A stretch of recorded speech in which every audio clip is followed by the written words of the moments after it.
Okay, action.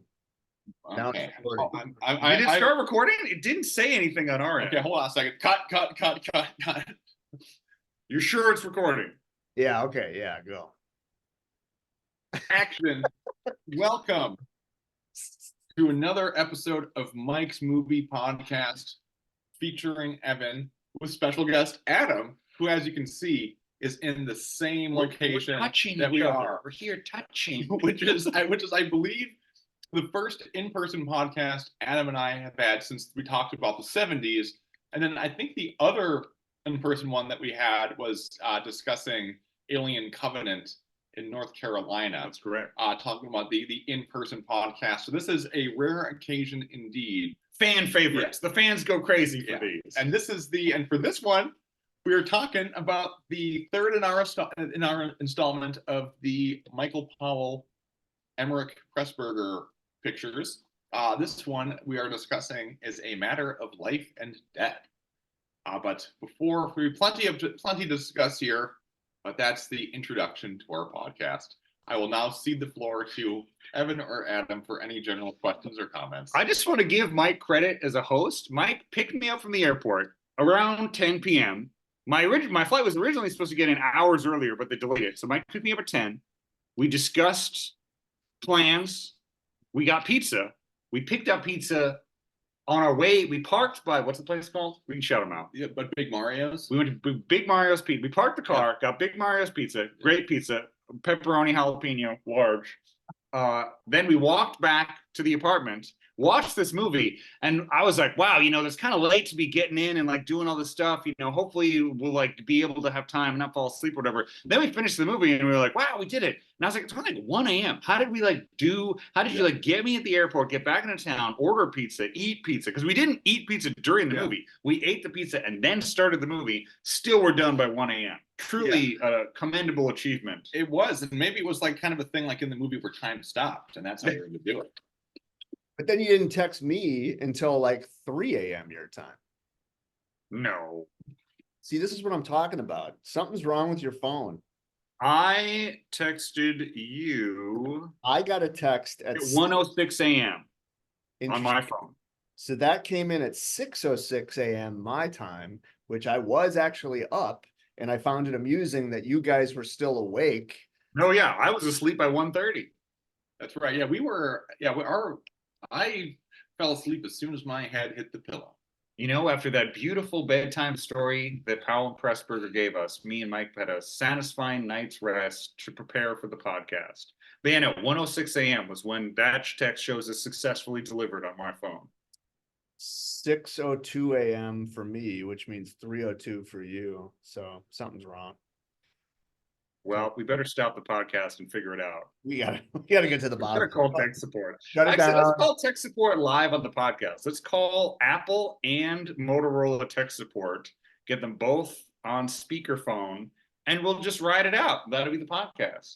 Well, I'm get a straight answer about what's going on in this country. I'm both grateful and jealous that you guys are able to have a traditional old school in-person sleepover style pizza, movies together. And let me show you. Mike pulled out all the stops. We got the glass bottle Cokes for that pizza. Mexican Coke. We got medio litro of Coca-Cola. Cane sugar based. The real fucking thing. Last night, what did I watch? I can't even remember. I was watching Beavis and Butthead. I got up this morning at 6 and watched the Powell and Pressburger. But I'll tell you, this is of all the 3 Pressburgers we've done, I haven't had the least to say about this one because I was very distracted. And I was distracted for many reasons, but the big one is I finished a book this weekend. And I think this might get me kicked off the podcast, but like the book was it fucked with me. And I can't stop thinking about the book. Was it the Bible? Close. The Quran. No, it was Blood Meridian. Oh, okay. And I don't read books, so I haven't read that book, but I hear it's good. I don't usually either, but this one, It sounds familiar. What's the synopsis? So Cormac McCarthy, this was like, I think one of his first big time books before he wrote The Road and No Country for Old Men and All the Pretty Horses. None of which I've read. I'm not like a fan. I just thought, but it's like the anti-Western it's described as. It's this just absolutely brutal, violent carnival of cowboy Indian Western style, mega dark violence. And anyway, so that kind of eclipsed my experience. So you just want to talk about blood meridians, what you're saying. I don't think I can talk about anything else, but I will do my best not to interrupt your scholarship on matter of life and death. I am, Well, you know what I told, but go ahead. one thing I told Mike, being out here in Mike time zone, in the Mike place, Right. I've known that when we podcast at our usual time, it's usually like 9 a.m. Mike time. And somehow it didn't really click. And like, I'm still, despite the fact that I don't believe in jet lag, I've been waking up in Eastern time zone. And even then, even waking up of my own volition at 7:30, I told Mike, I was like, this is insane. This is like Guantanamo Bay podcasting this early in the morning. I was like, I can't believe you do this. I can't believe it. Mike is a juggernaut to even get up and pod, because I didn't. I got up at 7:30. We still were podcasting at 10, and I'm still like, this is against the Geneva Convention. I can't believe anyone is forced to podcast this early. I now feel bad for Mike. I feel like we have to redo every podcast at noon Mike time, because the earliest anyone should be podcasting. Yeah, it's like, what is it? It'll be like the Taylor Swift re-releases. Yeah, we'll do Mike's version, 70s podcast, Mike's version. Mike is Taylor Swift. Okay. I think Mike is the Taylor Swift of podcasts. Who are you and I? I don't know, man. You're Lady Gaga and Miley Cyrus. Yeah. There you go. That was easy. So right. let's turn this for a second from Mike's movie podcast to Mike's book club for a second. So you talk about Blood Meridian there. At what point in reading the book were you like, I am feeling internal turmoil over this? The whole start to finish. It's like that's first word is fuck, and I was like, oh my god, there's swears in this book. It is like that. It's the kind of book where like you start reading and it's like Jesus fucking Christ, like right off the bat. And it just gets darker and raunchier. And it's also the thing, I think the thing that makes me so obsessed with it is not any of that. It's that it's cryptic, right? It's very stylized and it's minimalistic in the prose. So you have to kind of think about like, wait, does that mean that he raped that guy? And that's like 10, like I bet he did. Right. 3 out of 4 times that is the question. Like there's all kinds of shit with like, oh, it's something else, man. Twisted. Well, speaking of another topic, Mike and I were discussing the podcast, talking shit about a guy I work with without saying his name and wondering if people I work with will find this. Guy I work with, who's really annoying that I always make fun of, he's obsessed with reading books, like extreme books that are all just like graphic rape and torture. And he always asks me about them. And I'm like, yeah, I've heard of that, but like, I don't want to fucking read that. What's your fucking problem? Go read the Bible. But anyway, maybe he should be on a podcast with you about most extreme books. So, dude, did you read this book? They like rape people and it's like violent. And sometimes you're like, whoa, what's even going on? No. See, I don't want to give that impression. That's not why. I know. I'm facetiously making jokes, to be clear. How, if you don't mind me jumping in here, Evan, real quick. I do have so I'll give you a quick overview here of this, the question. I'm gonna give you some unnecessary setup to a very straightforward question here. So I was scrolling through Twitter the other day, and I follow Ice-T on Twitter, and he was talking about how like he and his wife really like watching extreme horror movies. I already know what this is about. Right, and he brought up like Martyrs as like we watch Martyrs as an example, and being like, yeah, this is like really good. And so when you're talking about like messed up stuff and like blood, I'm like you know what, this is like talking about like me losing my mind here. What was the name of the book again? Blood Meridian. Blood Meridian. Like Blood Meridian versus some of the visuals that you had in like Martyrs and like movies like that. Like for you, like when you're talking like a visceral experience, is it like one medium written more extreme than like visual, or on that one, or is it And it's the same question for you, Adam. Like, is there anyone that like that is like more shaky to the core? You mean in terms of different media? Yeah. So what I mean is like when Books versus movies slash whatever. Do you Yeah. feel it more in terms of like harrowing trauma in a book versus audio visual? Is my understanding of the That's right. question. Yeah. I will say that in general, so it's just like the blues, man. It ain't the notes you play. It's the ones you don't play. Yeah. And both the that was only half tongue in cheek, but both books and movies can do this. I think books are better you're better equipped with prose to engage someone's imagination than you would be if you're just showing them a bunch of stuff. Although, Adam, you can jump in here. I mean, like, I'm sure this is a whole thing in film where you're trying to use subtext and all that kind of stuff to create a story without being super direct with every single plot element. But I do think that books in general are cater more toward imagination. I think that's absolutely true. And I think the thing about when movies do it is it's not as straightforward to do that in audio visual format. And also, I think most people don't make the intuitive jump that something is being abstract in a movie. Like people expect it less, and it like takes more for people to understand that something is supposed to be like abstract, because like so much movies and TV is like rigidly literal, whereas books people like kind of understand there's like poetic license and things, especially if there's like a narrator and it's not third person or whatever. You kind of it's like a given that people understand that things aren't being like literally the way that they are in movies and TV. But I mean, I don't really know. Literally, I don't read books. I'm broken. I just don't engage with books, so I'm not really I don't have an informed comparison to make. Nobody reads books. And let me be perfectly They honest. do. Motherfuckers do. People I work with have like book clubs and shit. They read all That's kinds of because shit. they don't use their brain for anything else. I'm not gonna say that. I think I use my brain less than most people. I try to use it less every day. It's my new meditative practice to minimize my brain activity. You simply don't have time because you're watching so many movies. I'm watching less movies than you, my friend. Don't you still watch three VHS a day? I wish. I try and I fail. I have, My Letterboxd is an accurate reflection of everything I watch, and if you look, it's not as good as it used to be.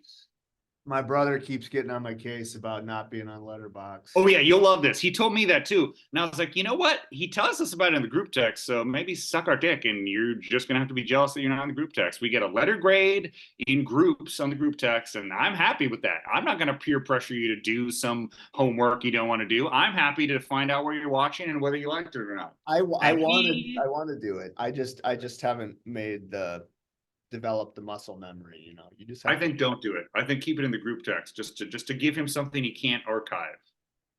Good point. And then I told him that he could pay us to print out the group text in a zine format. Yeah, he's very. Which is another great idea. Maybe for the 25th anniversary of the camera footage, we'll have a group text zine release. Sure, he can pay premium, top dollar. for the 25th anniversary of the footage release, should we recreate some of them? Yeah, we'll do theatrical versions of the greatest hits. Yeah, I'm all for it, man. And you know what? When we do the live versions of the camera footage, it'll be like when they do productions of True West, where like people switch which role they play subsequent performances. So sometimes Evan will play Shane and Shane will play Evan. And people will be like, wow, it really blew my mind when Shane played Evan in Depresso Sunday. I'm all for it. I really do want to plan a bash. We're gonna do for those who are just tuning in, the three of us, obviously we're very close in more ways than one. And one of those ways is chronology. And so we were all born within the same 3-month span. So we're going to be turning 40 as a unit. And what are we going to do? We're going to go to fill in the blank. We got to figure that out. Yeah, we shouldn't even tell people, because then people are going to start renting all the hotels and wherever we say. It'll be like Well, it's kind of like when when cities are trying to get sports teams, Mike, you know, like, or that they're vying for the Olympics, like they have to apply. So like, Yes. So yeah, we Seattle, should tell the places Yeah. they can apply to us for the privilege. Yeah, and I think that one thing we're going to be looking at among others, but one important thing is like how many 5-star hotels do they have? How many Michelin-starred restaurants do they have? It's all going to be all going to be very important as well. I mean, do they have runways that are going to be able to accommodate international flights? It's So probably going to be Dubai. I mean, that would be very expensive, but I would do it. Well, we're not paying for it. They're paying us. Right. The sponsors will pay. I bring it up all the time that it's really crazy that, like, really, and I'm sure we talked about it in the podcast before, we've been podcasting longer than most podcasts. And we may not podcast every week, but I think we're pretty early adopters of the podcast regime.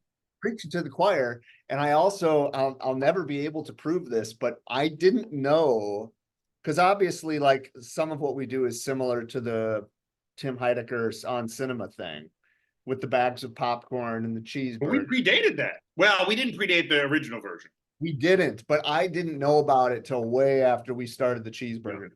Somebody was like, "Oh, you stole that cheeseburger. That's just like the bags of popcorn." It's like, no, man, you know, it's a joint discovery of a good idea.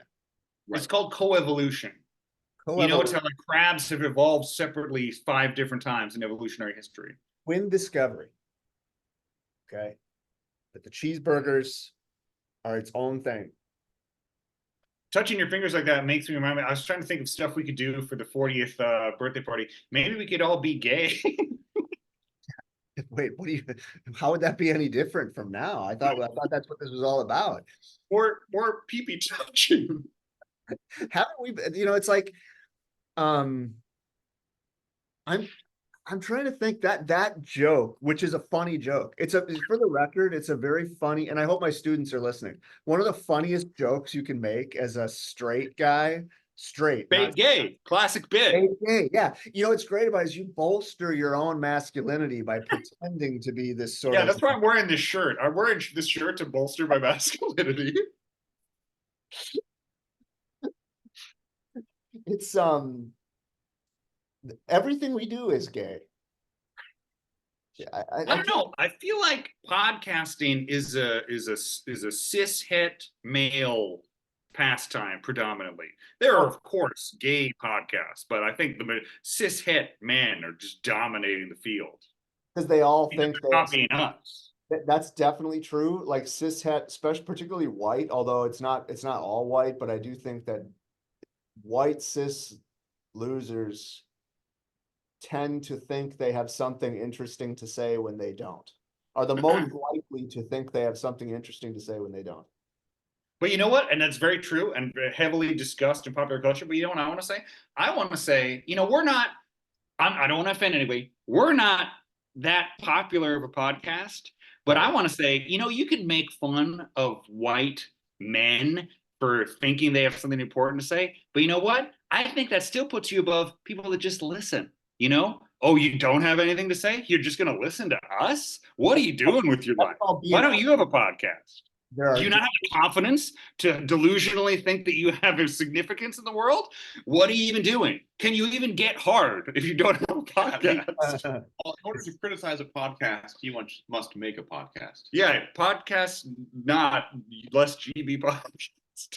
Well, speaking of our relative lack of popularity, I did acquire us some new subscribers this morning because I was at breakfast with some friends and one of them asked me what I had planned for the rest of the day. And I said, actually, I have a whole agenda. It's a very big day. And the most important thing I'm doing is this. And they're like, oh, tell me more. Do you have a channel? I'm like, well, yes, we do. And I told them what to search for.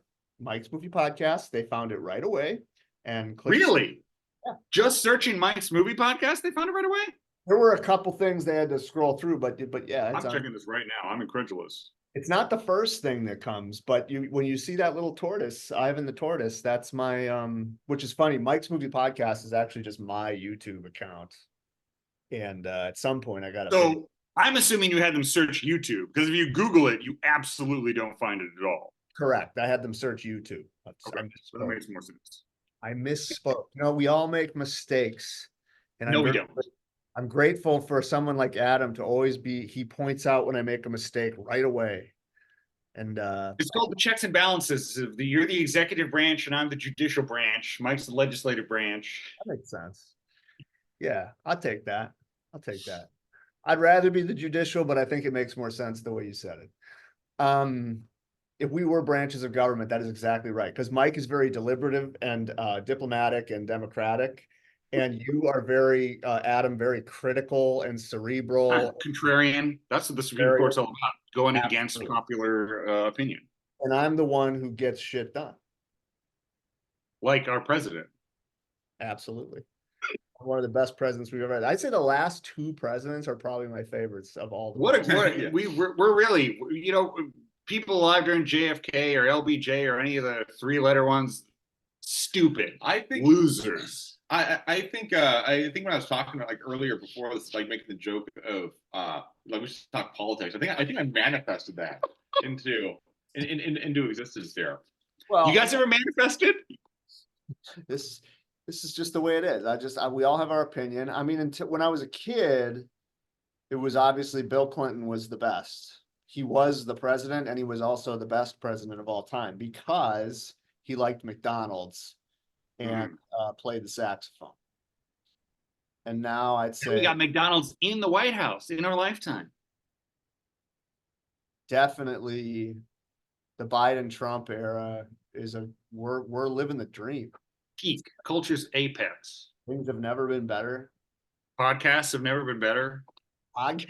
What a time to be. Men have never been stronger. The technology is great. There's no suffering. There's no death because the technology is so good everywhere. Like anytime. Well, actually, there's the most suffering, which is the best, because suffering is when you truly experience your own existence. Exactly. So we've prolonged life, which is basically just like prolonging suffering. Yeah. And yeah, it's great. It's fucking terrible, but that's life, and it's like in the movie, A Matter of Life and Death. that's right. There's a movie. The biggest thing I have to say about this movie is that, God, I don't even have anything to say about it. Oh, you know what I forgot to look up? What do we think before I look it up? Yeah. The gay French guy that was in this and Red Shoes, is he actually French or is he British pretending to be French? I looked it up during. But he just repetitively gets to be gay French guy in their movies? Oh, I don't think he was a gay French guy. He wasn't. He was French. He wasn't gay though. Wasn't he like the choreographer? No. Oh no, you're right. That's a different guy. He was like the main love interest of the Red Shoe girl in Red Shoes, and he wasn't the choreographer, and he wasn't the, what do you call it, the impresario. I'm mixing up the choreographer and him because the choreographer was the gay French guy in Red Shoes, and he's the gay French guy in this. Correct. So they just always have to have a gay French guy. I guess they skipped it in Black Narcissus. No gay French guy. There's no gay French guy in Black Narcissus. Mike and Adam. So we had two movies, Powell and Pressburger, with a gay French diddle-daddle guy. And I'm curious which one you thought was more compelling, the Red Shoe guy or this guy? The character himself, specifically. Yeah. I feel like in Red Shoes, it's closer to any semblance of reality, whereas Matter of Life and Death feels like willfully over the top. But I kind of don't get why he's so French and gay in Matter of Life and Death. I mean, maybe it's supposed to be kind of like a comedic counterpoint, but just like the accent he's doing, I was just kind of like, I mean, it's fun, but it kind of stood out to me. I was kind of like, why is this guy like this? He's definitely British, though. You're right. Now that you pointed out that he's the main guy and not the choreographer in Red Shoes, I was mixing them up. Mike, what do you think? This is inside my mind, my neurons are working overdrive to recall the French guy from the Red Shoes as well. So So it's confusing. So the actor that plays the gay French guy in Matter of Life and Death is the main character in Red Shoes, and we're comparing him to the equivalent gay French guy who was the choreographer played by a different actor in Red Shoes. You remember the choreographer? Yeah, I'm vaguely recalling this one here. This is what I'm talking about. It's because we do it too early in West Coast time. Who could probably think at this hour? We wanted to go back to that too. I mean, like, we could take a quick pause from this gay French guy thing, but why do we do it this early? I think it's for me because I don't Yeah. like to do it at night, but I would. I never Well, I said mean, so one of the reasons why I also like having it a little bit early though. Oh just yeah, in terms of sports broadcast Ahab are the two Well, reasons. Well, I mean, sports always factors into it, but I also just kind of like I if I have something going on, I don't like having like gaps of stuff. Like, you know what I'm saying? It's like to try to avoid those.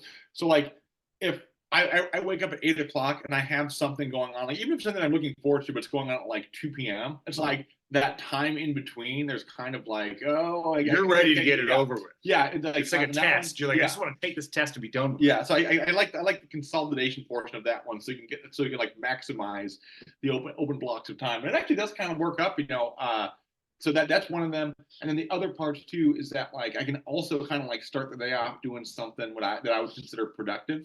it's something you love, Yeah, Definitionally productive. Yeah. Look at all this product that we pump out here. Well, for the record, I'm okay with going later, but I also agree with Mike's.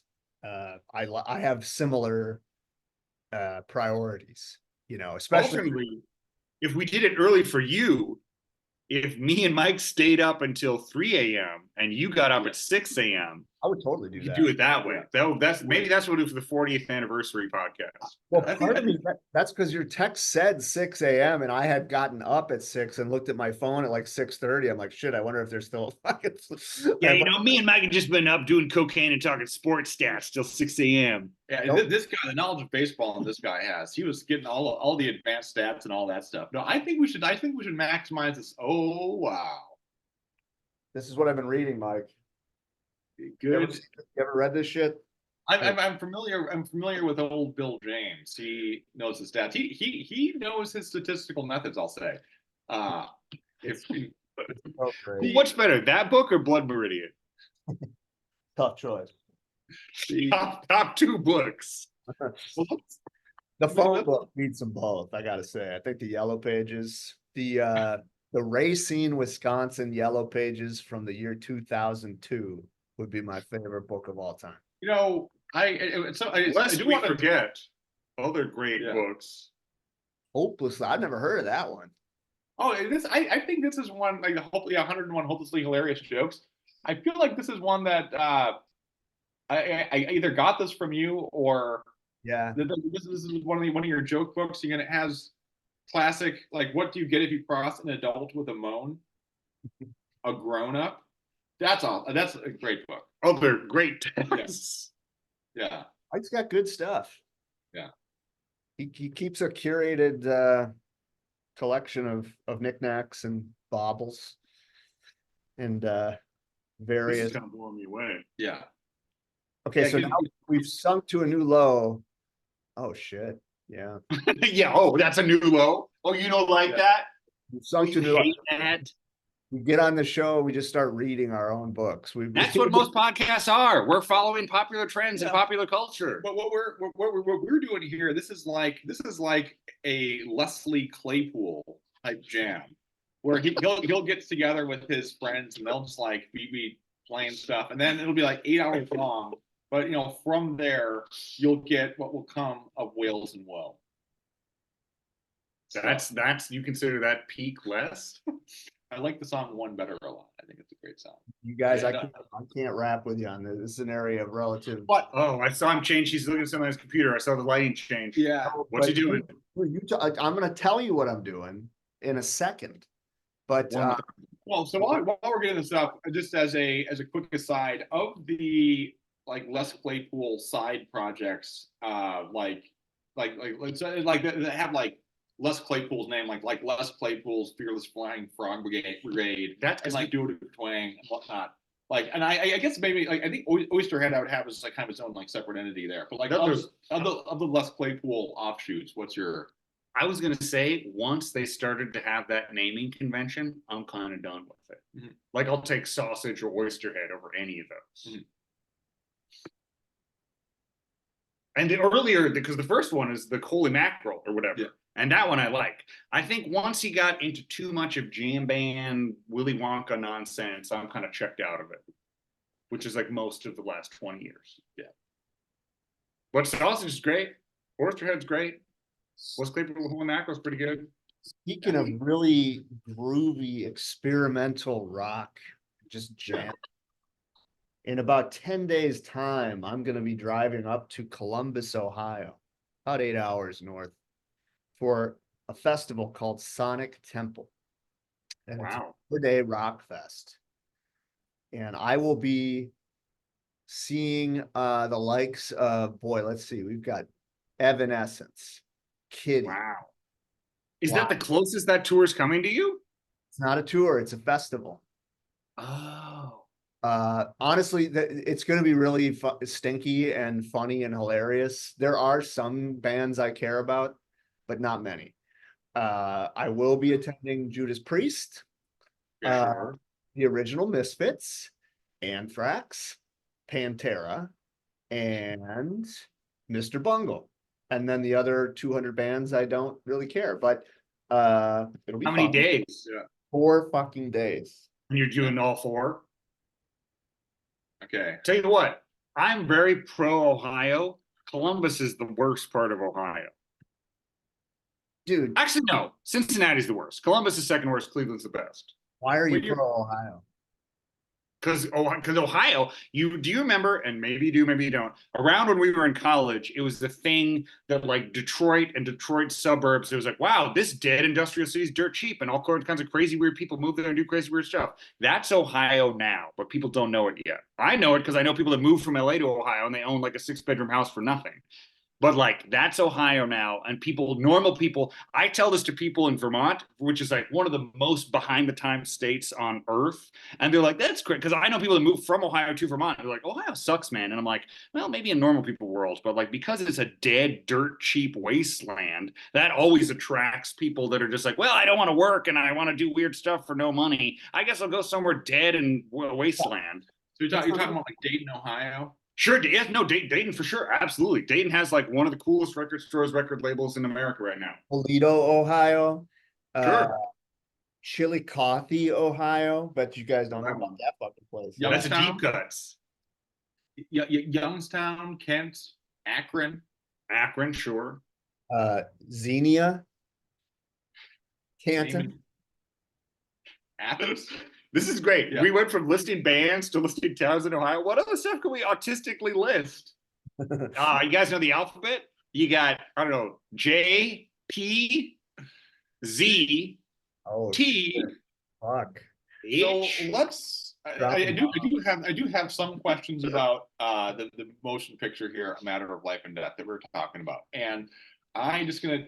So sometimes when I'm watching movies here, I have a hard time following what exactly is happening in the movies. And there are a couple of questions Came up last night. I was asking Adam. I'm like, what exactly is going on here in this particular movie? And like, so one example of this is you had the doctor, then you had the main guy, and the main guy is like, hey, like these things are happening to me, and the doctor seemed to be like taking him like very seriously. I'm like really believing him and being like, okay, ring the spell whenever this happens. And the part of that wasn't fully computing for me is that the movie, like, the premise of the movie is like he's dead, and he should be dead, and he like kind of having this experience with the afterlife. And the way the doctor is kind of like, okay, it's like ring the bell, is it makes it seem like that's just like fact, like in the living universe, like that's just fact, that like when you die you have this like the second world that you're going to, and there just like wasn't much skepticism there for that one. And that's, I don't know if what I'm describing is making sense, but I was, because what I'm expecting for though in these movies is the doctor to be like, oh no, what are you talking about, clearly you've lost your mind, clearly like you are having some severe issues, but the doctor seemed to like really be believing him, but he was having these visions, and it's part of the experience. And that was like part of what was, I just wasn't fully computing when I was watching the movie. I think the doctor does believe him that he's having the visions, Yeah. but the doctor is interested in the overlap between the visions and whatever's happening with him. So he wants to know when the visions are happening to see if there's any other bodily symptoms. But you know, like I don't remember exactly what it says in the opening title scroll narration. It ends with something about like things from another world that may be in one man's mind. So I think the whole movie is definitely trying to kind of like have it both ways between like, well, maybe it's real, but maybe it's not. And you know, all the way to the end when they like find the book in the pocket, it's like, well, maybe the book actually went to the gay French guy and came back, or maybe they just forgot the book in his pocket and didn't find it till now. So that's what I think. And Evan left because he's a loser. So does that answer your question? Yeah, I think that answers the question. So should we freeze here too, just like in the movie? Who knows if he's gonna be gone Yeah. a long time though. When he gets back, we'll do it. Did he just text us, by the way? No, I got a notification from TikTok because I don't turn TikTok notifications on my phone, even though I should. If anyone can guess who I got a notification from a post on TikTok, $1 million. Who did you get a post from on TikTok? I'm not going to get to tell them for $1 million.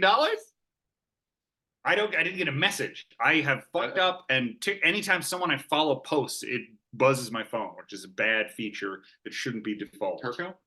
No, because I don't think he's even on TikTok. Yeah. Are you on TikTok, Mike? I'm not on TikTok. I am. You know, I'm leaving. Come on. I know I can't leave you alone. No, that's fine. I'm a big boy. Yeah.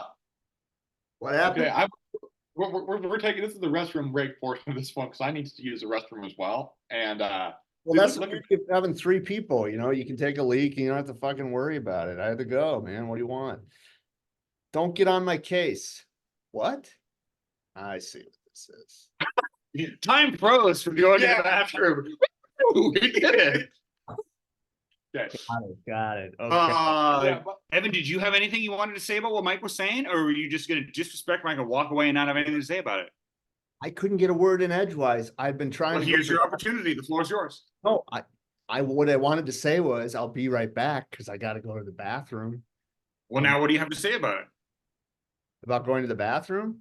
It was No, good. well, I mean, you can also talk about Yeah. that, but about Mike's question. Well, and hold that thought. I got to go to the restroom as well. I'll repeat it when he gets back. You can tell me, Yeah. and then I'll relay it to Mike. I don't know because I couldn't pay attention to the movie. The doctor, his question is, why is the doctor?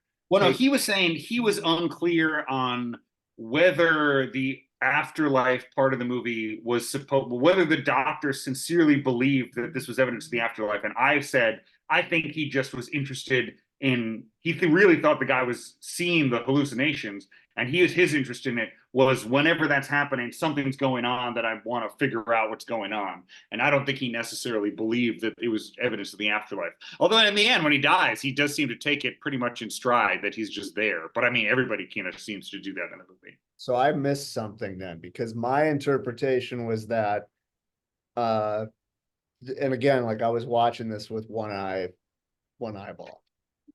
Like, is this how you watch all these movies you go see in the theater, or is the theater turning on your attention span? oh no. And normally when I do a movie for our thing, I watch it very intently with a notepad, and I just didn't quite have that mojo this morning. But like, I was under the impression that this was like this is like a bona fide surrealist sci-fi movie, and that even the parts that were supposed to be reality were fantasy. So that the doctor. Now, what's your evidence of that? I'm interested in that. Was a prompt? Give me caught up. Evan said that he was under the impression that this was a full-on surrealist fantasy, and that even the reality parts were not necessarily reality. Yeah. I want to hear more about that. I'm interested in that. That is not an impression I got, and I'm curious what led you to that. And it's maybe because I missed important things, but when the plane crashed or whatever, like that whole thing was just super surreal. Like it wasn't that, and that was supposed to be the reality part that Mike is talking about when he meets up with June or whatever her name is. I thought that was just kind of obviously fantasy. So then the whole movie is 2 tiers of fantasy in this version?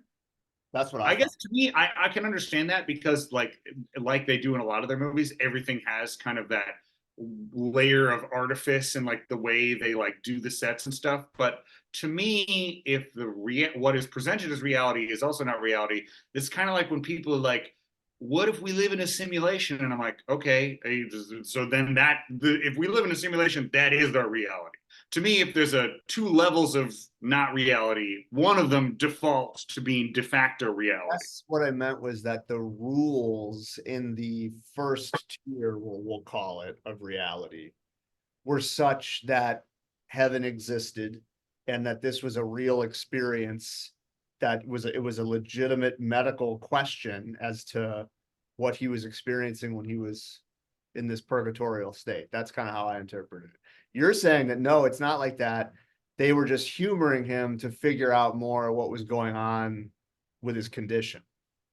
I would say maybe they're like agnostic. I don't think they're, because Mike was saying, like, are they just immediately buying into this afterlife based on his weird hallucinations? And I'm saying, I think that maybe by the end, the guy's kind of like, oh, well, seems like something. But I think at the beginning, when he's like asking him to ring the bell, I think he's just trying to figure out what's going on. I don't think he's buying into it until later. Because like I said, when you're in the bathroom, when the doctor dies, he seems pretty chill about like, oh, anyway, here I am. Oh, yeah, anyway. Oh, yeah, sure, I'll be the lawyer in your afterlife trial. No, Right. fair enough. Yep, I probably am wrong. Well, your portion of that one though, of like the whole thing, like it's all just kind of like it's all fantasy as well. It's like the way that the conversation is happening between, and what's the name, the main character guy, what's his name? Paul. Wait, Paul's talking to June there, like very cool, calm, and collected about like how the plane's going down and whatnot. Just everything about that. That was really cracking me up. Yeah, that was, yeah, he was laughing over there on the couch that's right behind us where we're watching on that. So I'm angry at myself because like my inability to pay attention to the film was not anything to do with the movie. Like I thought it was really cool and interesting, and I just kind of couldn't stop Googling shit about Blood Meridian. Because like I woke up at 6 a.m. and just started pounding coffee thinking about Blood Meridian. Like, what the fuck, that book, man? I just can't get over it. And so I think I need to watch it again, but you know. Well, we'll do a second podcast later tonight. Same thing. We'll do, this is just a warm up, folks. This is Here's the thing me and Mike talked about a lot that I want to hear your opinion on, and you may not have noticed this if you weren't paying attention. There's one line of dialogue in the movie where it's revealed that Paul, as portrayed by David Niven, is ostensibly 27 years old in this movie. And obviously that's false, but we've looked it up. If you had to guess how old David Niven actually was in the movie, what would your guess be? 33. That's exactly what I guessed. Mike guessed 39. He was 36. Okay. And then conversely, what age? They don't say a number in the movie, but how old do you think the actress that plays June was in the movie? 29. Okay, she's 24, I believe. So it's very, as I get older, people age so different. And We talk about it online all the time. yeah, you really can't tell. I mean, I'm always just operating in a sea of 22-year-olds, and they all fucking look the same to me. Really hot. Yeah. Oh yeah. Both genders. All genders. What's gender? I've stopped believing in gender years ago. There's two genders, hot or fuck you. But yes, especially as people get into their 30s, you can't tell. Can't tell, man. I mean, like, yeah, well, look at how youthful we are. It's because of our skincare regimen, people. We're going to be doing skincare tips later in the podcast. Yeah, that is something like when I watch old like sports clips of like the 1960s Green Bay Packers and whatnot. It's like the old players on the team, the guys that are like 34 years old, like they're all just like fully bald and have like the bags underneath their eyes and whatnot. So it definitely does. The way people age definitely is different. And I was talking about last night, like how in this era of pictures, like all of the male leads like look like, no matter how old they are, they look like they're 45. Yeah, people like started to look 40 at 23 Yeah. and stayed looking 40 until they were 62. but it's like watching these movies in particularly, I remember when I got to the age where like I was older than the median sports star. Like Mike, you were just talking about sports. But, Right. like, so all of a sudden it was like, shit, I'm The older. median sports star is really funny to me. The median age sports star, which is probably like, what would you say, Mike? Like the median like high profile athlete is probably Okay. 26, 27, 28. So if you don't mind me jumping, if we're talking about the median, like the median's probably going to be a little bit left skewed on there, because I would think with all of Is the that it's not skewed. So what? you can take my statistical methods class. It would not be skewed, like the median would not be below the average. People use the median when there's skew in the average. When the distribution is skewed, your mean is going to be an misleading representation of the typical. Okay. So you use the median. But in baseball, right? In baseball, you're gonna have a long left tail Mhm. in the distribution where there's Right. just handfuls of older people like LeBron Right. James way out in the tail. And so the average age might be 29, but that's misleading because you have these people out in the tail. So you use the median, which is like literally whatever half you know what a median Yeah, is. I think I got that. I think I got that inverted. But I would say, yeah, like the median age of like professional athletes. I mean, it's going to vary a little bit depending on the sport, but I would probably say like 25. I mean, I think you said 26, but like 25 would probably be it. And like I think that your prime superstar athletes, like top of their games, probably going to be in that like 28 to 32 range. Because like those prime the superstars, you get the combination of experience and like relative youth. Like Giannis, for example, like he's 29. He's Like in his prime. like Joker, same thing. Like you need like that 7 or 8 years. But yeah, that's like we're at in our lives is like there are like a handful of guys out there which are like still playing a high, like Aaron Rodgers, for example, like still Outliers. But they're outliers here. So we're still a bit younger than the outliers, but we're not. But so what I was. So we're not going to make it as athletes? No chance. And also, What? yeah, I know. But now I'm having that experience with lead male actors, where we're older than the typical lead male actor. I think if you think of we're not quite there yet, right? Because like who are the big names, right? For now, we're talking. Clint Eastwood. No, we're talking about Leo. We're talking about John Depp. Who else? Who are we talking about? We're talking about. I don't even know. Leo's older than us, but I don't know by how much. Do you know? Have you looked it up? He's a good bit older than us. I think Leo's maybe like 10 years. Okay. Yeah. We can still make it as actors. We'll have to stop training to be athletes. We can still go to the acting classes to be actors. Yeah, but if we're talking about like the pictures these days, who are like the main? So, Timothy Chalamet. Timothy Chalamet. We're way older. Charles Grodin. Yeah, just dead people. John Ritter. Charles Grodin. Oh yeah, R.I.P. Yeah. I thought that was a joke you were making. No, I did not realize that Charles Grodin was deceased. Semi-recently. Yeah. Past year or two. And you know what I want to, speaking of relative ages, what do you guys think about, because there's what we're talking about, there's like what age you look like versus what age you are. How do you guys feel about what age people look like when you watch barely legal pornography from the 80s, 90s, and today? Do we feel like they look younger, older, or about the same? I feel like they look older, honestly. Mike and I don't watch. 90s and today. We don't watch pornography. Well, I know it's illegal in your state or whatever, and I'm not going to speak for Mike, but I keep up with the trends. And what do you think the median age for male porn actor is? And do you think we could still break into that industry? Well, I can't even keep track of what you're saying. It's so insane. So wait a minute. So you're saying 2 questions. Question 1, relative perceived age of barely legal 18-year-old porn, 80s, 90s through today. If you feel like it stayed the same, if they look older, younger.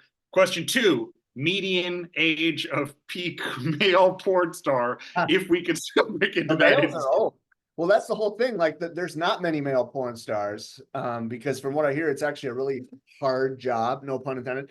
But there aren't very many, and so I think the first question first: relative perceived age, 80s, 90s today. Relative perceived age of any actor actress is going to be lower now than it was in. I don't know if it is. Well, long as it you think that's just how people are in reality, separate from being athletes, movie stars, or porn stars? You just think that's in reality? That's how it is for everybody? Looked older in the 80s. Okay. Why do you think that is? Is it skincare routines? Is Yeah. it fluoride in the water? Fashion was different, hairstyles, But it's clothing. even people's like faces.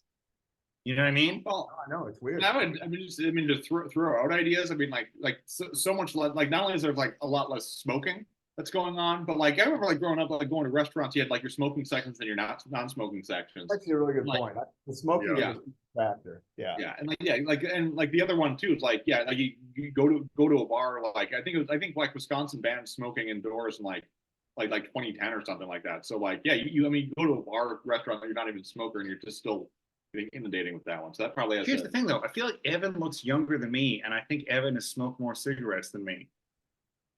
I look very old. So I look okay on Zoom, but like I'm gonna tell you guys a quick story. I was having lunch at a Chinese restaurant with a friend of mine who's like a year and a half younger than me. He's like 36. And somebody said something about a father son, and the waiter, who was like a slack-jawed 16-year-old dumbass, asked if we were father and son, and he meant me. And I was like, wow. We don't have to do it on the podcast. I really want to see a photo of this person that they thought was your son. He has gray hair. He looks like you. I look older than you. No, I have more gray. Well, I guess it's harder to see your gray hair because you have lighter hair than me. I don't have gray hair, but I have, my face is old. I'm an old woman with a beard. Baba Yaga. You know, it's as long as I get into heaven. It's Here's another thing we talked about last night that we meant to bring up with you. Earlier in the movie, Mike was like, what parts of the movie do you think Evan's going to fixate on? And then there was like a part in like the trial where they're like panning across like racial groups. And I said, I think Evan's going to like that part. No, it was the part where they're like, there's literally a stairway to heaven. And I was thinking about Mike singing Stairway to Heaven. Yeah. I did just look it up on the Wikipedia, and apparently in the American release, the name of the movie was Stairway to Heaven. Do you think that's what the song is about?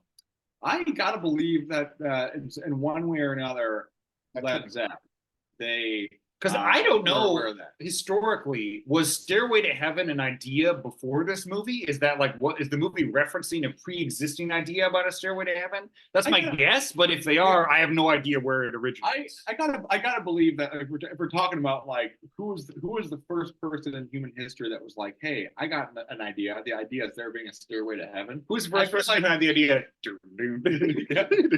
Yeah. Which by the way, if you try to see that clip on YouTube, they're not going to have those notes on there because of copyright stuff. But I would say the idea, the concept of the stairway to heaven, I feel like very shortly after people started talking about heaven. So maybe like when they invented stairways. Yeah, right. The first staircase, someone was like, "Where's this go? Fucking heaven?" And someone was like, "Oh shit! Yeah. Write that down. Copyright that."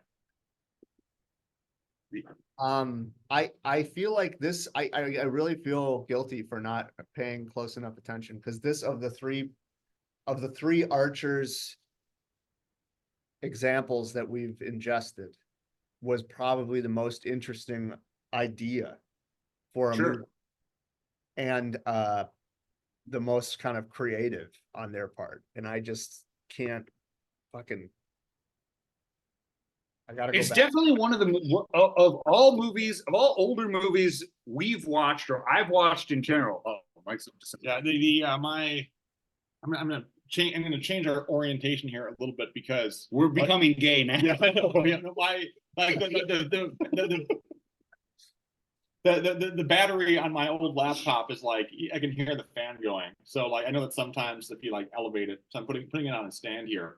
And we're gonna warm our hands by the fire. But what I was saying is like, for the most in a long time, is this a movie where I watched it and instantly was like, oh my god, so many other movies I've watched are referencing this, and I've been oblivious to it until seeing this.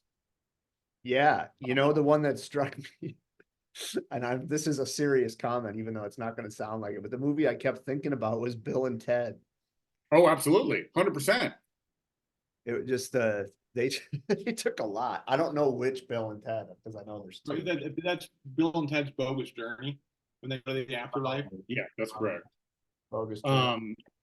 Another line that made me laugh the most that I should have written down because I'm not going to quote it accurately is during the trial at the end when they have like the old patriot guy as the prosecutor and he's like fixated that June is from Boston and June says something and he says something ridiculous like I see wisdom still springs strong in the city of Boston. I just really like the idea of British people being like Boston. People fucking love Boston, right? Yeah, Boston. That's where it's at. People are like, oh shit, you're from Boston? That's so British people thought Boston was cool in the 40s.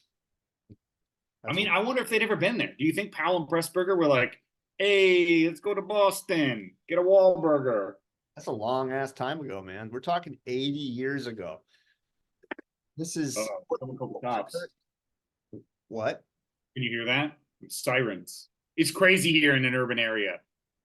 You guys are both very urban. You're in an urban area. That's a lot of crime, a lot of Yeah.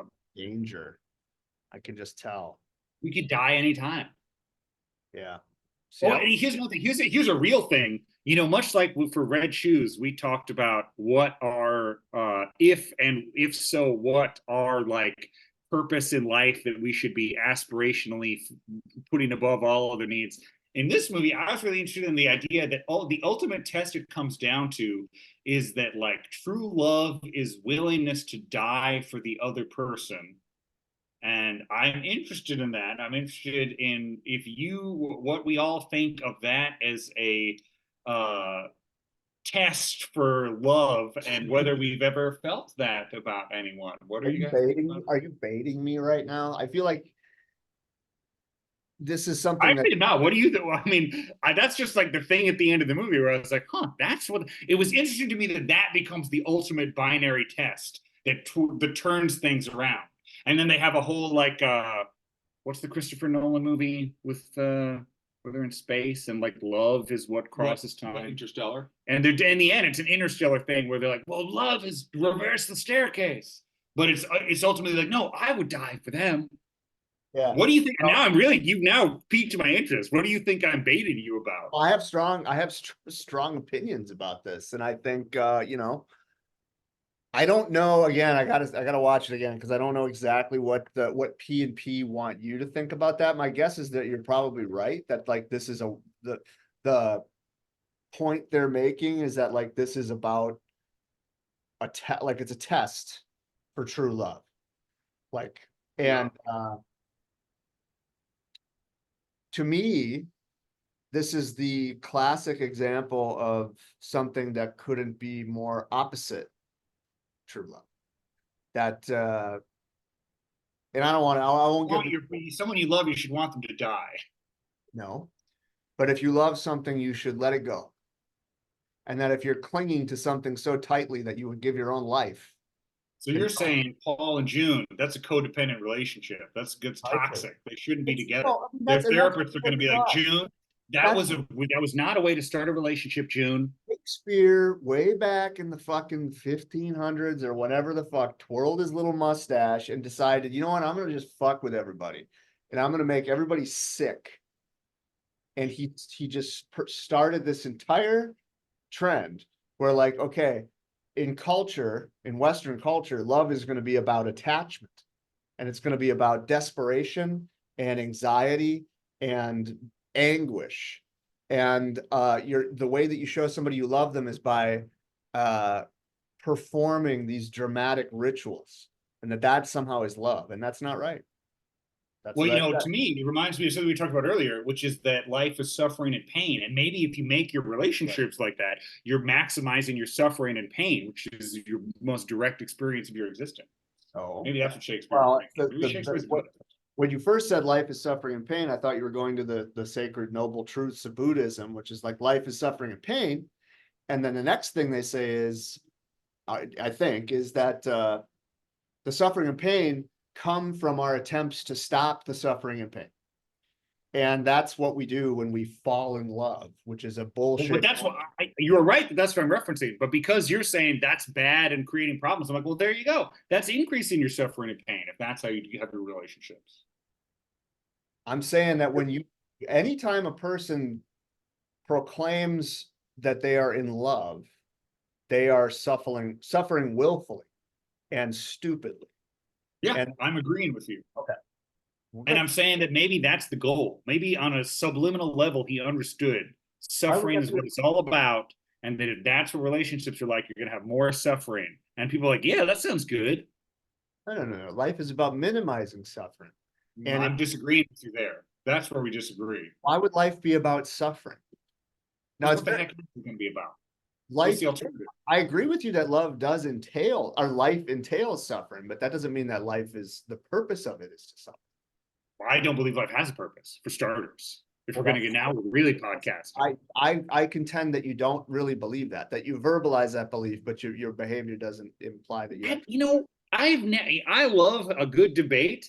I really think it's bad debating to just be like, your position is false with that. It's not even rebutting the position. That's not what I'm saying. That's not what I'm saying. I'm saying that there are two levels of belief. There's the superficial level in which you can say, yeah, I believe this. And maybe intellectually you agree with the statement, there is no purpose to life.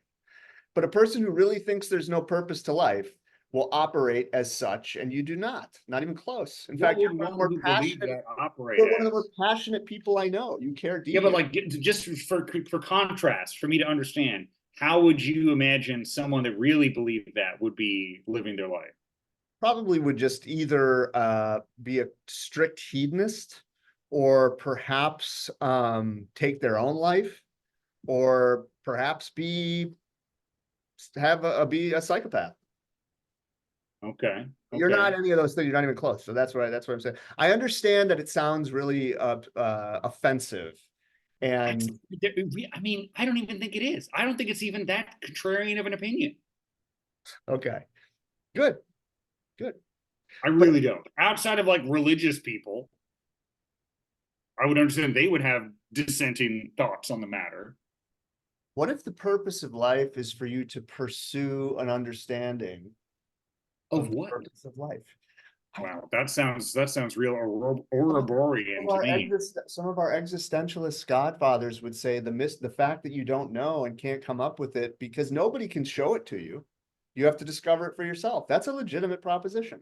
Yeah, but what if the first part, we're almost there, and then what if it just isn't there to be found? Well, why would you assume that? Because it's the same as like agnosticism, absence of evidence affirming it. I don't know that there's an absence. Innocent until proven guilty. See, that's, I guess, where I would have a differing experience from you. Because I see a guy like you and your passion and your shirt and your just love of life and the richness of all this great. I mean, I don't think that life needs a purpose to be enjoyable. I think that's the problem. But people think it should have a purpose to be enjoyable. I think you can still have a totally fine life. I don't think it needs a purpose. I think that's the problem. People are like, well, what is the purpose? Like, who cares what the purpose is? Just go out and do whatever. I don't think this is a debate that needs to be solved. I don't think this is an argument that needs to be won. But I also think that a person could look at your experience with some kind of art as a form of evidence for meaning. A person could look at it that way. Or a person could look at it the way you are professing to look at it, which is that, oh, no, that's incidental. That's just random and incidental to any kind of overarching meaning or story involved with life. There isn't any of that. Those are two different positions. That's all I'm saying. And you are correct that the latter is what I'm saying and what I am thinking, because I'm like, I don't see why you need to have a purpose to like, because you're saying like, well, you like are interested in things and you go out and like do stuff you enjoy. And I'm like, yeah, absolutely. I don't think that means that's a purpose. I just think that people by nature are seekers, and you're on a journey. I agree to that. Yeah, that's all I mean. But I don't think that's a purpose. An objective external purpose. I feel like we're getting into semantics here. A little bit. I love semantics. Yeah, I'm big into precision of language. I just find it interesting that a person who you clearly are on a journey and you love that journey would hold the concurrent idea that life is meaningless. I find that interesting. I mean, I'm glad. That's a relief to me. I would be like, oh my God, there's a purpose. There's some directed action I'm supposed to be taking. That sounds like fucking homework. I'm thankful for lack of a purpose. they really would feel like homework if there was an objective external purpose I was supposed to be aspiring to. I think this is the cement. I don't think of a purpose as something that would be homework. You're thinking of it more like a mission, like an assignment. I'm just thinking of it more like the journey itself.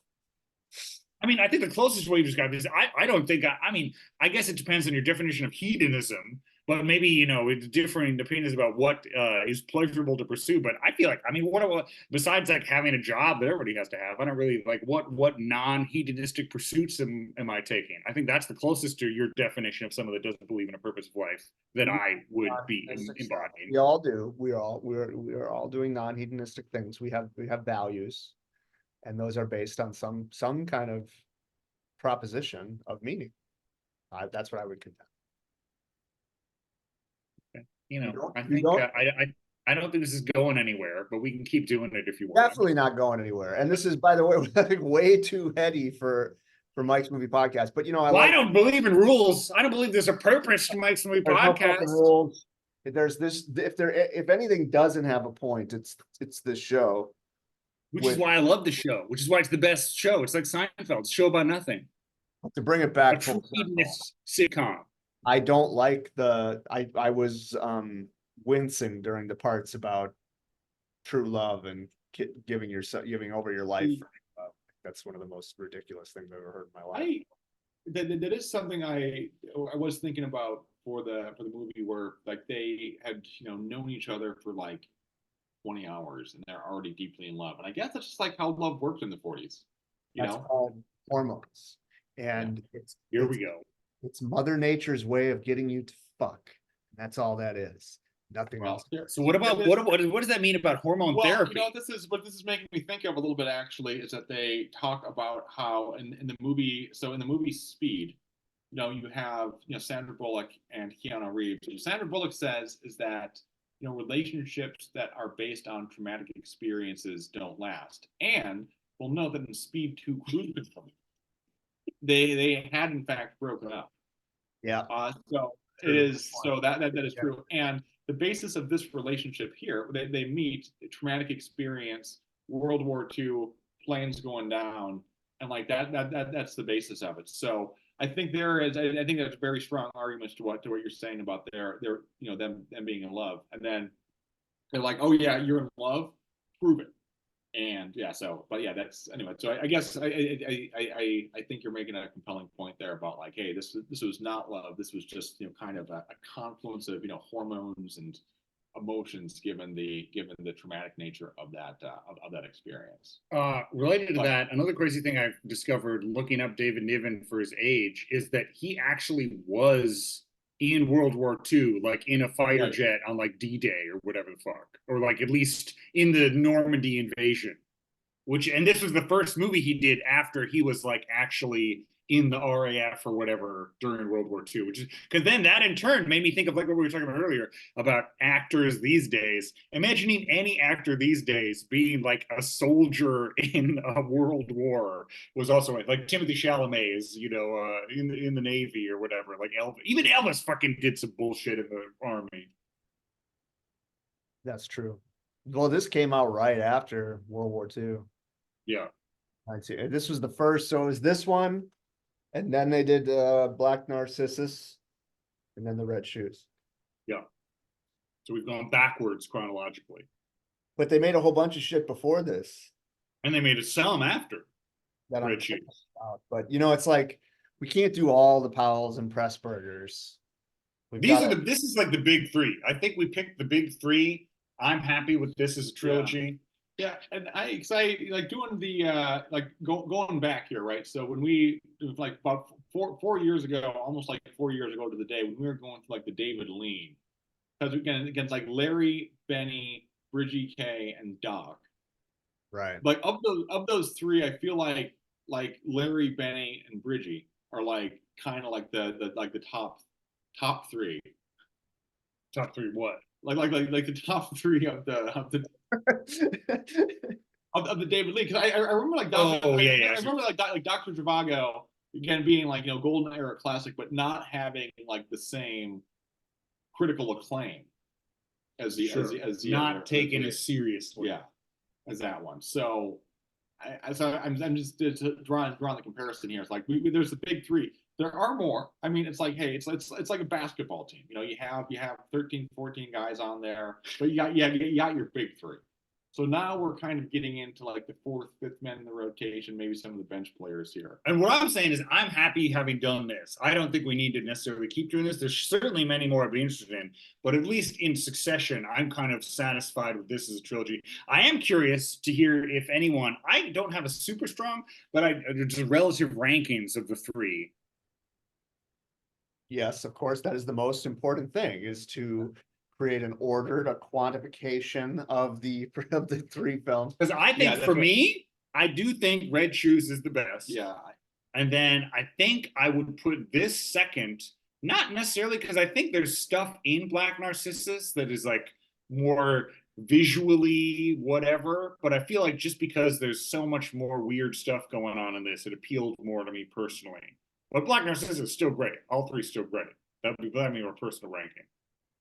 Yeah, I think I feel the same way, except I might give Black Narcissus the nod, although with the caveat that I don't know if I gave Matter of Life and Death a fair shake. But Red Shoes is the clear front runner.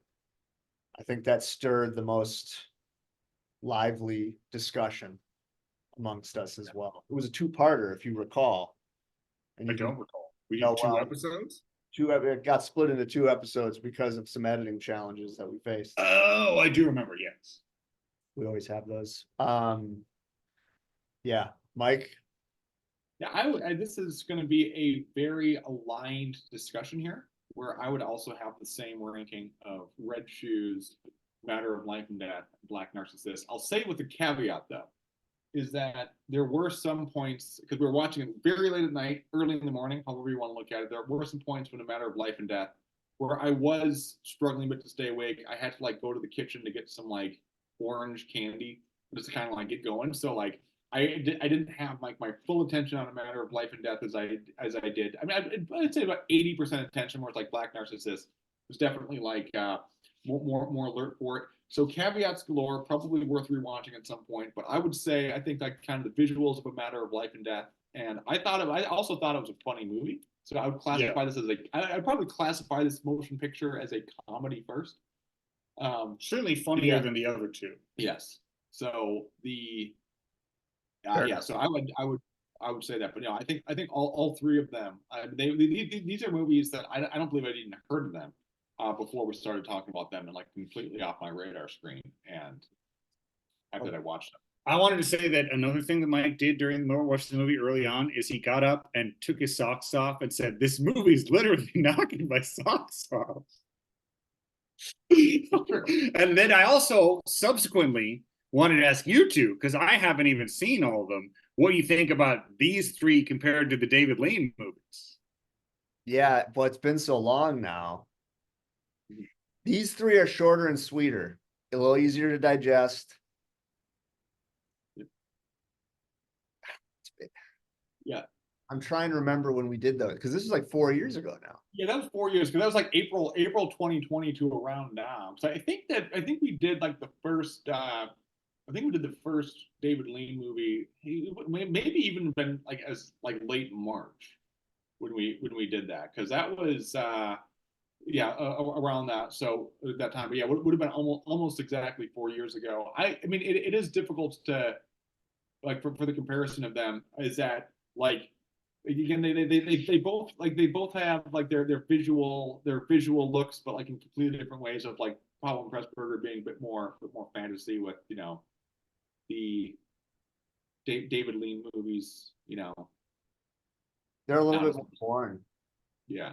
The David Lean ones? I would have an easier time sitting through the Powell and Pressburgers as a kid. Like, I'd have no hope. It's below, if I was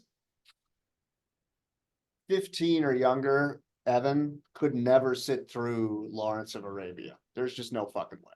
I still haven't, as a near 40-year-old man, which is why I was deferring to you two. I've seen Bridgie K, and I'm trying to think, that may be the only David Lean I've seen.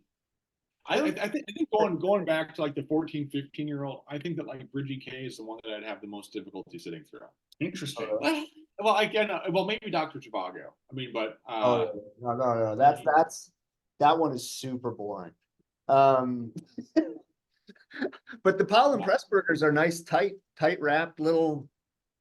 And separate from the conciseness and less epic bloatedness, from my limited exposure, I really like all the like artifice and theatricality and the weird special effects that Powell and Pressburger get into. Yeah. Even if it's like, you know, a movie like Black Narcissus, would you tell me what that movie's about? And I'm kind of like, that sounds kind of boring. But they make it look so crazy that I'm completely engaged the whole time. Whereas I feel like David Lean has more of a semblance of realism that I find more tedious in general, even if it's done beautifully.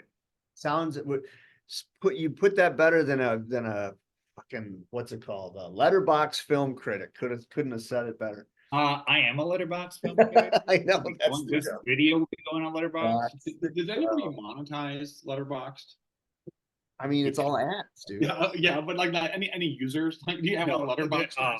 Well, I won't name them in case they ever watch this. They won't.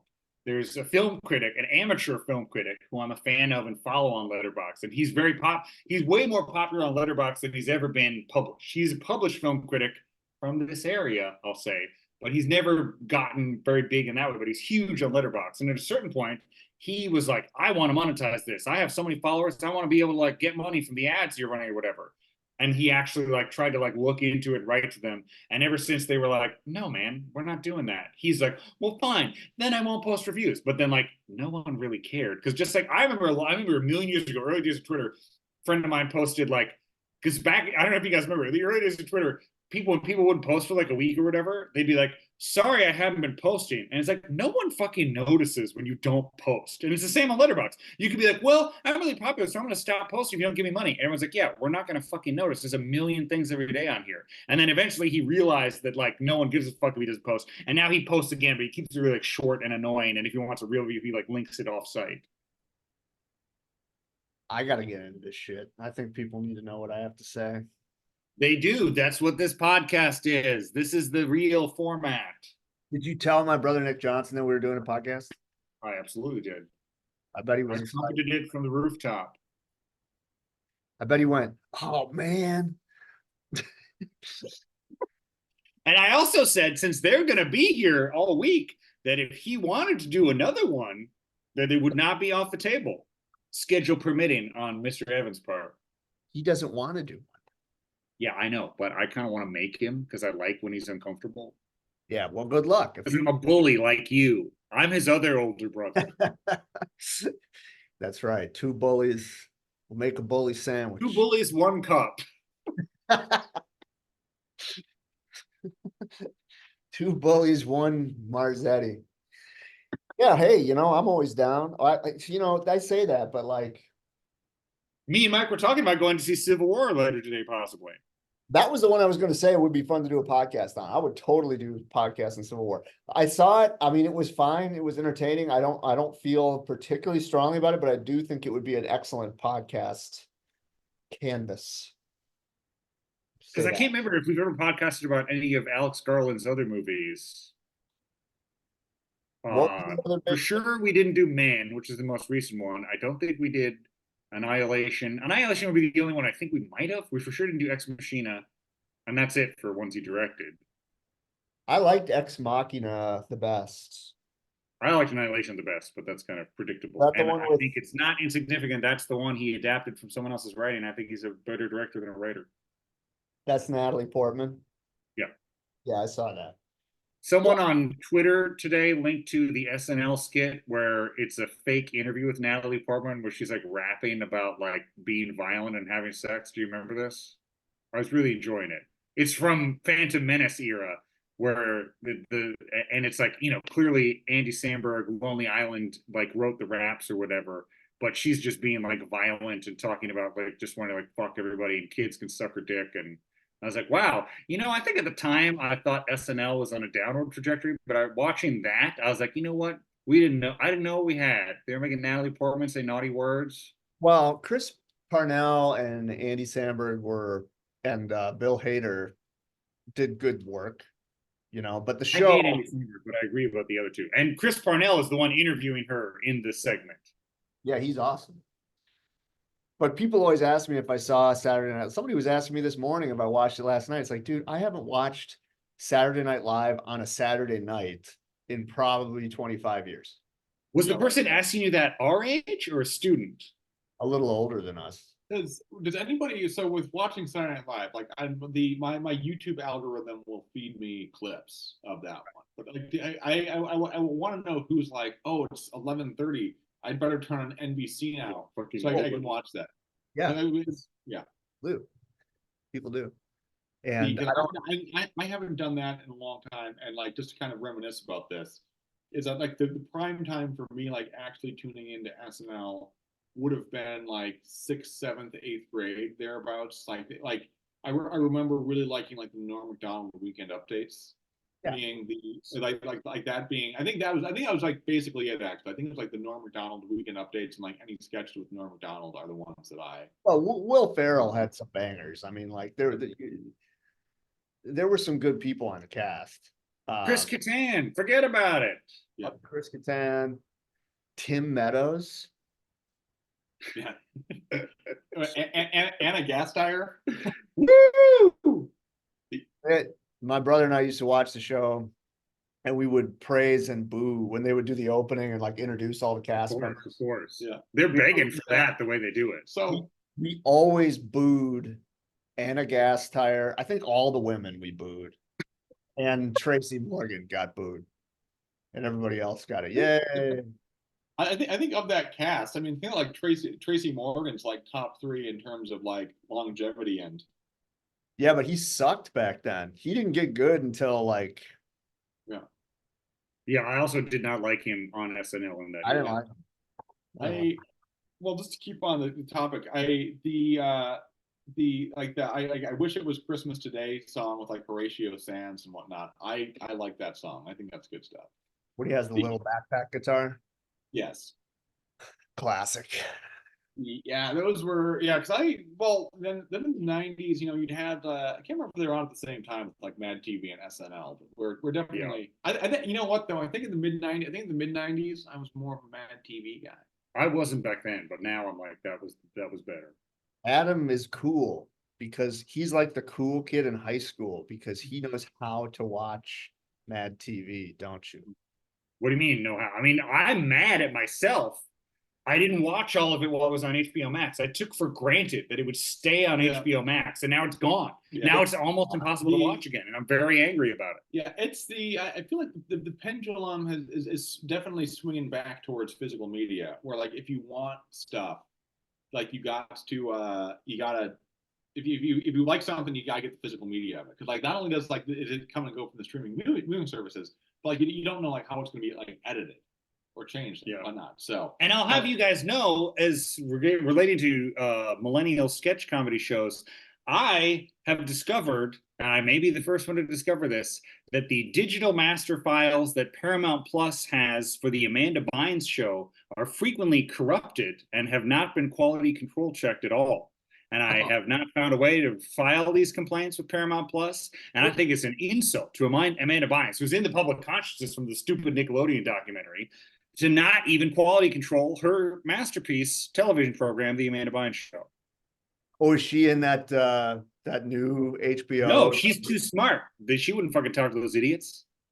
Because that's all propaganda, man. Look, if you are a kid in show business, there's an understanding, okay, that if you really want to get to the top, there are certain things that have been done, are always done, that are normal and natural, and go back to the ancient Greeks, and that is something that should be celebrated, and it's a thing of beauty to have that kind of love and a mentorship. That's real love. That's real love. Yeah, right. You were talking about true love. True love is when there's an adult and a child. That is the requirement for true romantic love. Is all I'm saying. It reminds me of a classic album title. I'm not going to get it.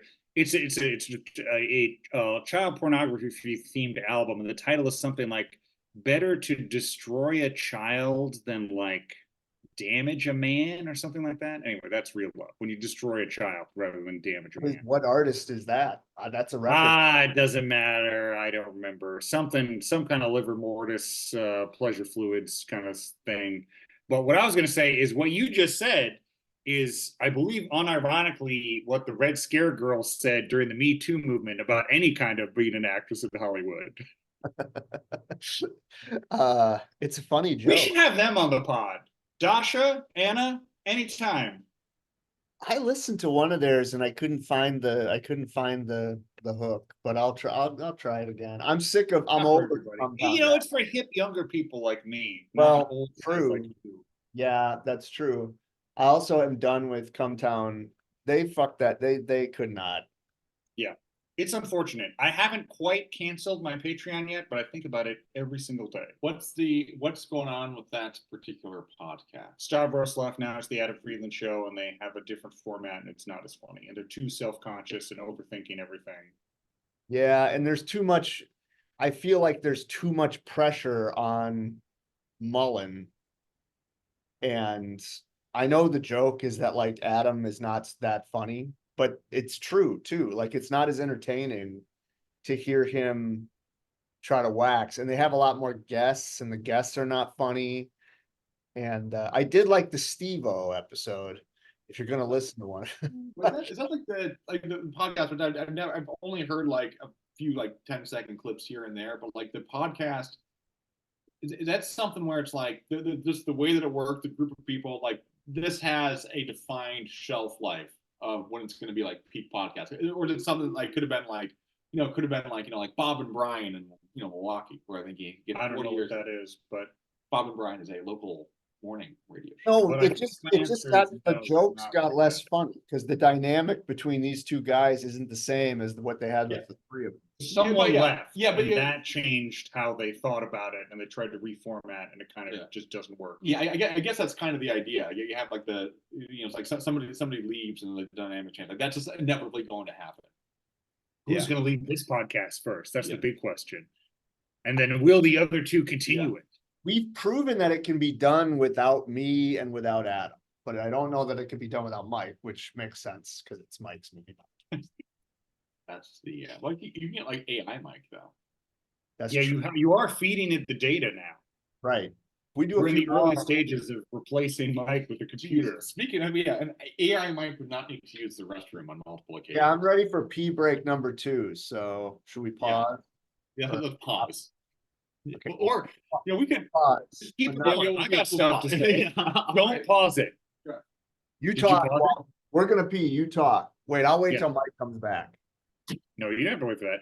I was going to say, and I probably told you this to you directly, having now that we're living in the diminishing returns of the Adam Friedland show, at first I got into Podcast About List, which is totally fine, although I would generally refer to it as what the kids call mid, hit or miss, whether it really gets me. The one I'm big into now, and this is only relevant to other people like me that burn through every single episode of Cumtown, is a Cumtown derivative podcast called Pendejo Time. I'm all about Pendejo Time now. And unlike Cumtown, I will say I listened to all the free episodes, and now I'm on the Patreon. And unlike Cumtown, it does seem like they actually make a concerted effort to have the better episodes be on Patreon, because Cumtown, it kind of doesn't matter. It's all the same whether it's Patreon or not, and they don't even care about keeping it separate. But Pendejo Time, big fan. I think they're just getting better still. And the Patreon is better than the free episodes. So shout out to Pendejo Time. Pendejo time. I can't find it. Are you spelling Pendejo right? No. Pendejo. It's like kind of like a purple and green neon cartoon. Pendejo time. Here we go. Okay. Yeah, this looks pretty funny. It's Cumtown format, but it's like two guys from Texas. Well, the thing I liked most about Cumtown was the two things I liked most was when they would both beat up on Adam and when Nick Mullen would do racism. And neither of those two things happen anymore. So it's like, man, I can get this shit anyway. Everybody's still here? Because are we still recording? Yes. We're still recording. I'm gonna go to the bathroom now. Okay. All right, take your time. Well, I'm gonna get up. I'm gonna get some chips here. Going on. I don't know how well I can be heard on this. Doesn't matter. This is for us, not for them. Do you want the chicken crispy chips? Sure, sounds great. Casa Sanchez, shout out to Casa Sanchez, the official chip of Mike's Movie Podcast. We're eating them plain here. We'll go Mike style, just plain chips.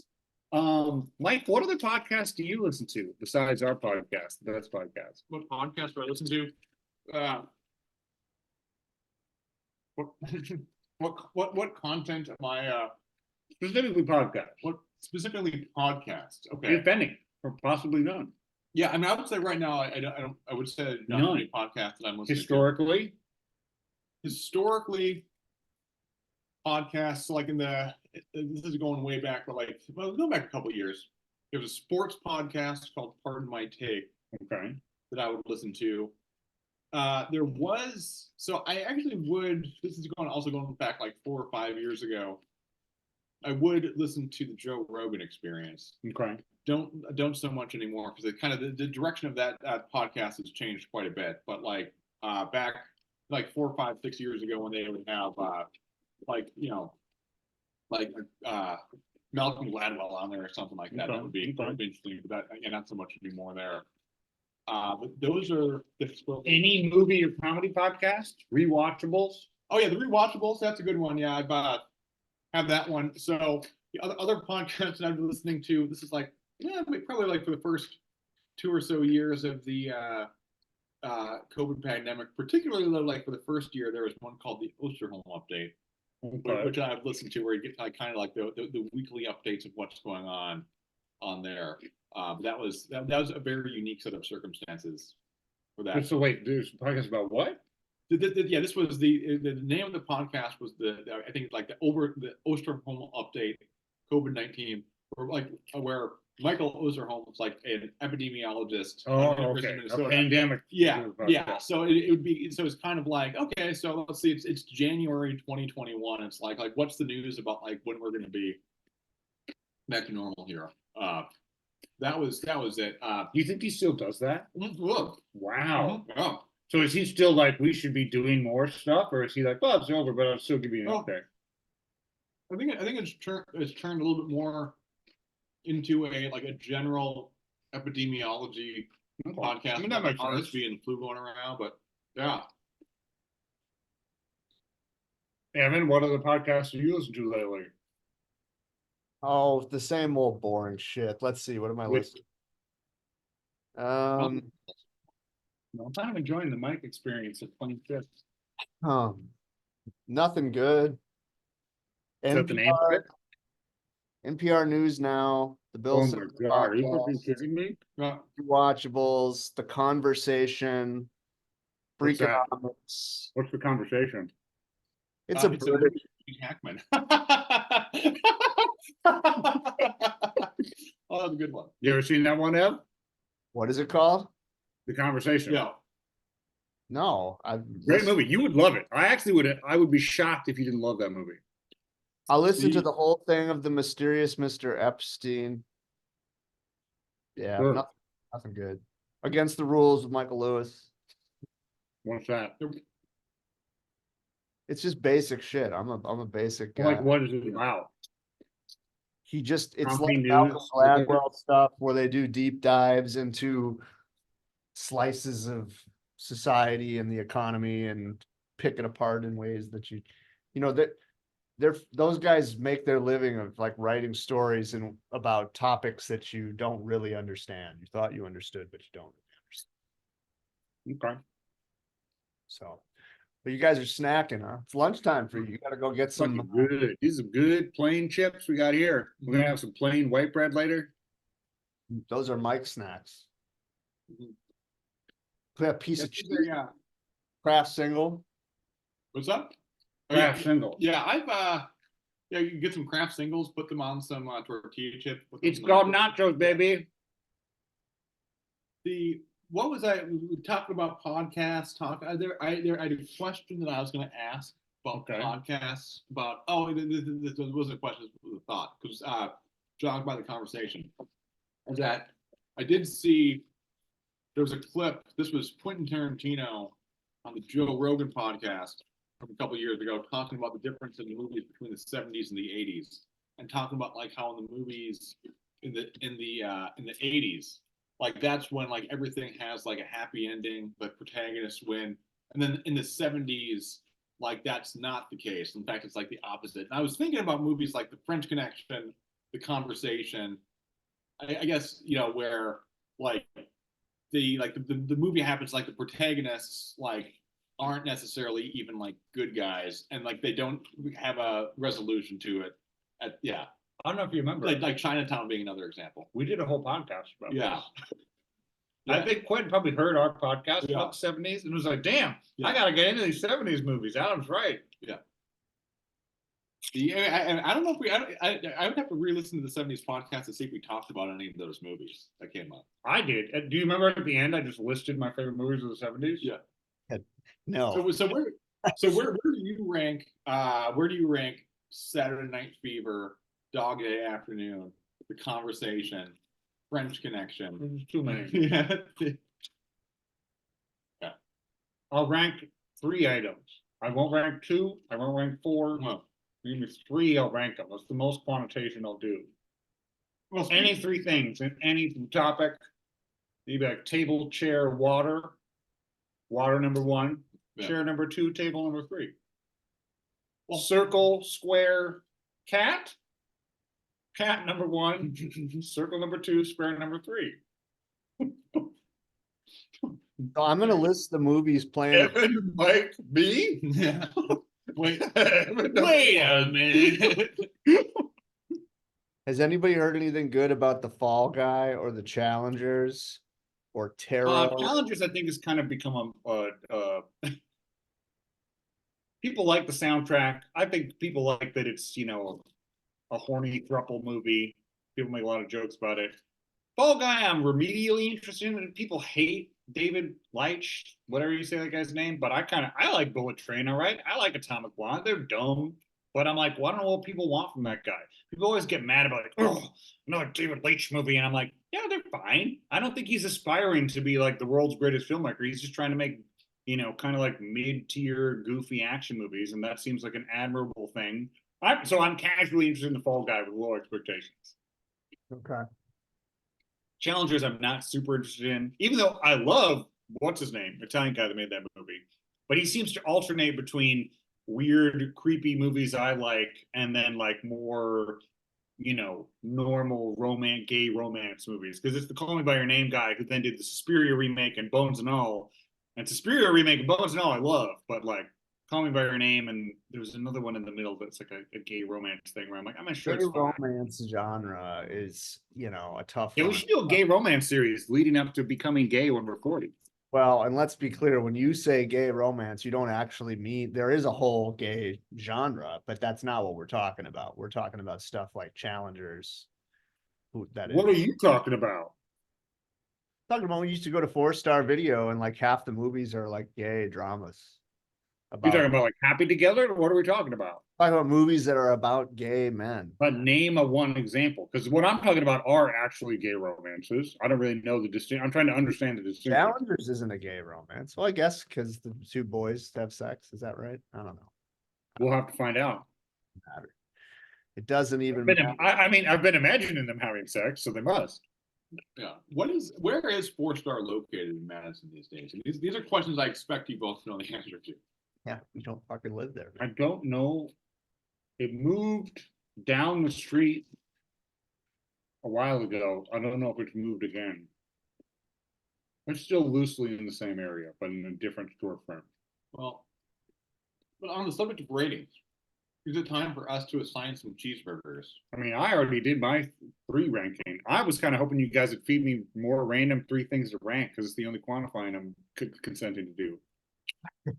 An ordinal quantification is all. Computer, faucet, toilet.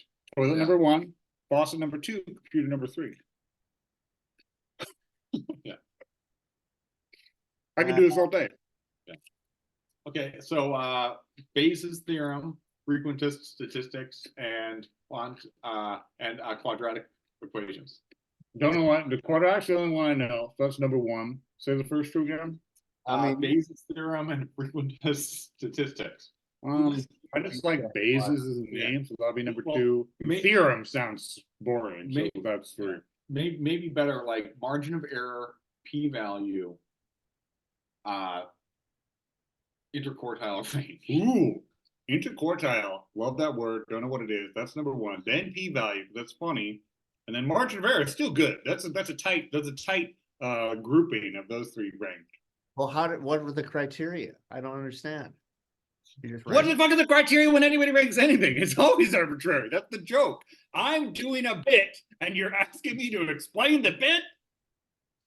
You're trying to show that our cheeseburger system is somehow. I'm trying to have fun. I'm a hedonist who doesn't believe in a meaning in life. I'm just out here having fun, ranking any three things. You are just Baseball, basketball, football. okay. I'm That's gonna go baseball because it's funniest. Yeah. Basketball because they're tall. Football because it seems the stupidest. Thoughts? well. I mean, you could also go football because it's the grandest scale of a game. I'm not really into grand scale. Baseball because it's got the longest precedent, and basketball is third because there aren't a lot of guys on the court. So, Yeah, right. so your ranking? Well, no, my ranking would be basketball, football, baseball. If this criteria is how badly do you want to watch it, how easy is it for you to sit through a game? Basketball, football, baseball for me.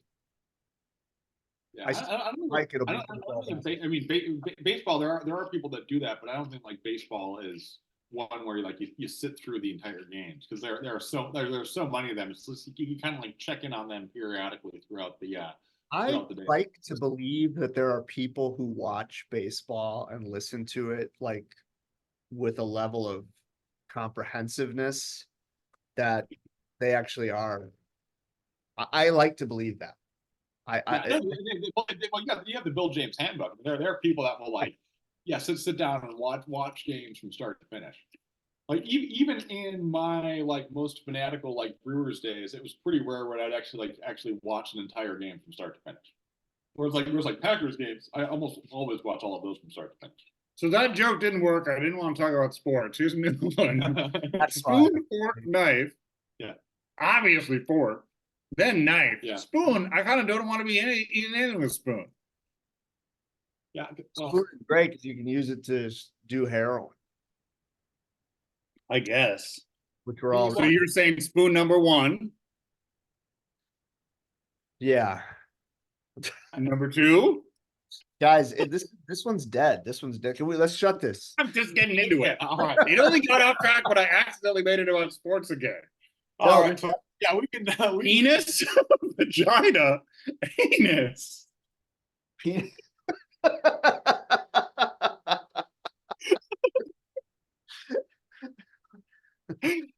Honestly, that's probably the order.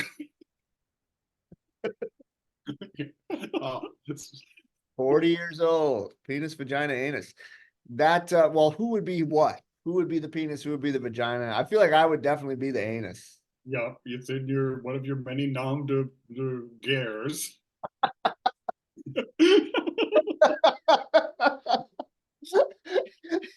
You know what? I'm comfortable in my masculinity. I'll be vagina. I'm okay with that. You guys can duke it out over penis and Yeah, vagina. penis and vagina love to duke Oh, it out. I called anus at the start. Nobody's taking that from me. Okay. Yeah, you remember you said this was over? We were getting started, baby. Oh, no. That was the finale. Okay, that was the How, firework. how long has this been going? What's our runtime for this? Yeah, one? like 2 hours and 15 minutes. We're way over. Yeah, I like a nice round so three. Evan, how many cheeseburgers are you giving it? For the maximum. Yeah, I'm also gotta end with it. I'm also gonna give give four. I think four cheeseburgers to all of the Pressburger and Powell movies, or Powell and Pressburger, I should say. But yeah, good movie. If you haven't seen A Matter of Life and Death, go ahead and check it out. Well, gentlemen, Are we gonna do Radio Flyer next time? I want to get it on the recording. Interesting. Sure. Well, That's still my pitch. I'm open to alternatives, but I think at some point we should do it. And if no one has a better one, maybe, I mean, Civil War. If we do a rapid fire back to back while I'm here, we could do Civil War if me and Mike see that. But in general, I think proper planned episode, because I've still never seen Radio Flyer, and I know it's a big deal to members of the Penis Boys community. Radio Flower would be really fun. It is a quintessential penis boy excursion. Civil War. Just, yeah, I mean, I would say if you go to see it, let me know. See how you play it out. But I'm open. We'll keep you in the loop. We'll circle back and keep you in the loop. We'll hit you on the Slack channel. We'll Slack, touch base, double click. And yeah. Okay, I'm gonna stop the recording. Wait a minute.